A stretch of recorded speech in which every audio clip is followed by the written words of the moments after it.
Nolan here, and today we're going to be going over the FS2 fill sensor that gets mounted on the TKV20 material collection system. We're going to go over some specifications, how it operates, and some tips involved with the fill sensor. So let's unbox the fill sensor. Inside you have the FS2 fill sensor and a USB charging cable, which makes it quite easy to charge your fill sensor.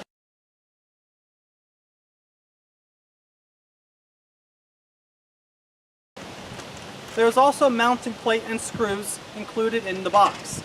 However, if you purchase a TKV, the mounting plate comes already attached to the TKV, so you don't have to worry about that. However, if you just buy the fill sensor by itself, inside the box you will have the mounting plate and the two screws needed to install the fill sensor where you would like it. Now you might be wondering, well, what's the point of the fill sensor? And the answer is, it mounts on the back of your TKV or material collection system and lets you know when the hopper is full and it's time to dump. Now another thing is, well, why is the FS2 fill sensor better than other fill sensors? And the answer is, other fill sensors monitor either air pressure or utilize moving parts to determine when it is time to dump the hopper. The problem with monitoring air pressure is by the time the correct air pressure is reached in the hopper and the fill sensor sounds, your chute is plugged and you have a mess you have to clean up. Also, the problem with moving parts is they're just something that can break, you have to clean, and it's something you don't want to have to worry about. However, the FS2 fill sensor doesn't have those problems. It's solid state, which means there are no moving parts, and it doesn't monitor air pressure. It simply mounts on the back of your TKV or your MCS and lets you know when the hopper is full and it's time to dump, long before anything gets plugged up or any problems like that arise. It allows you to operate your MCS with the most efficiency possible and get your job done. So some other interesting things about this FS2 fill sensor is it has a very long battery life of 170 to 200 hours that will easily last you a year of mowing, if not more, before having to recharge. In addition, it is also waterproof, which means if you decide to go outside and mow in the rain, that is no problem for the FS2 fill sensor.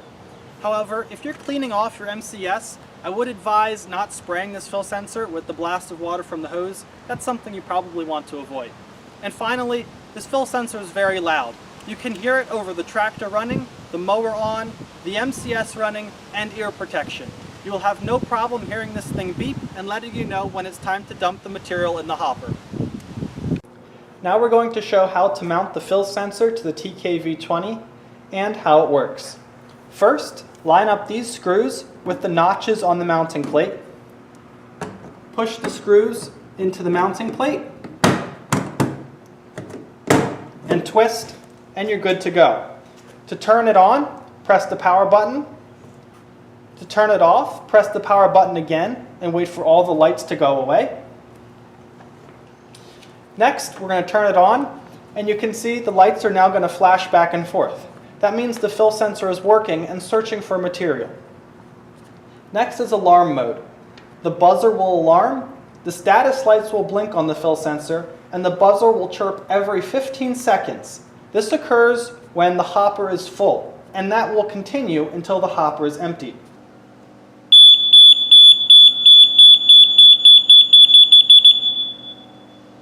You can also adjust the sensitivity level. Simply press the power button when it's on to go through 1 through 5. 1 is recommended for wet grass in the spring, 3 for normal grass, and 5 is what you can use for very dry leaves. In addition, when the battery is low on the fill sensor, the buzzer will chirp twice every minute indicating the battery is low. Simply plug in the USB cable as we showed to charge.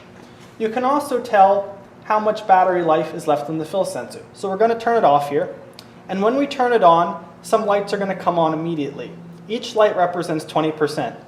So we're going to turn on the fill sensor, and right away you see one light is lit up. That means our fill sensor is at 20% battery. And finally, one brief note. The fill sensor must be turned on after being mounted to the material collection system for it to calibrate properly.